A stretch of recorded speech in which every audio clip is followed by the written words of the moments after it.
Coming up on 5 Minute News. Uvalde school video causes uproar over police accountability. Inflation surges, raising risks for economic recession. And new COVID-19 shot greenlit by regulators. It's Thursday, July 14. I'm Anthony Davis. Video taken inside Robb Elementary School puts in full view the bewildering action by law enforcement during the May execution of 19 children and 2 teachers, causing some in Uvalde to shout, "Will police face consequences?" Only one officer from the scene of the deadliest school shooting in Texas history is known to be on leave. Authorities have still not released names of officers who for more than an hour milled in and out of a hallway near the adjoining 4th grade classrooms where the gunman was firing. And nearly 2 months after the massacre, there is still disagreement about who was in charge. A nearly 80-minute hallway surveillance video published by the Austin American-Statesman publicly showed for the first time with disturbing and painful clarity a hesitant and haphazard tactical response by fully armed officers that the head of Texas State Police has condemned as a failure and some Uvalde residents have blasted as cowardly. But it's unclear whether the actions or inaction by officers in the school on May 24 will result in more than criticism, even as demands for accountability and anger mount. City and state leaders have urged people to let investigations play out. There are signs impatience is growing. Hours after the video was published, residents shouted from their seats at a city council meeting on Tuesday, demanding to know whether officers who were at the shooting were still on the force or getting paid. Council members did not respond. Police are afforded formidable legal protections, set up with the idea that their jobs often require life and death judgment calls under great pressure. Even with the officers' hesitation captured on video, policing experts say it's difficult to predict how likely they are to face discipline or legal fallout.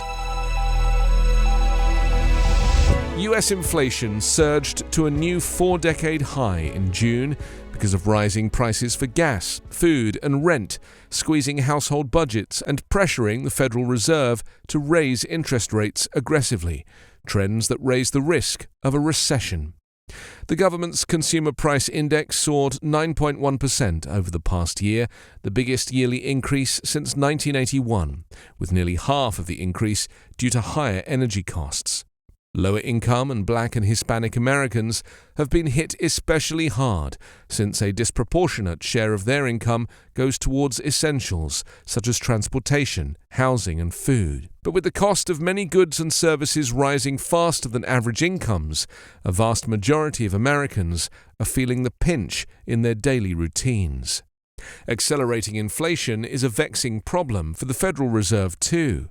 The Fed is already engaged in the fastest series of interest rate hikes in 3 decades, which it hopes will cool inflation by tamping down borrowing and spending by consumers and businesses. The U.S. economy shrank in the first 3 months of the year, and many analysts believe the trend continued in the second quarter.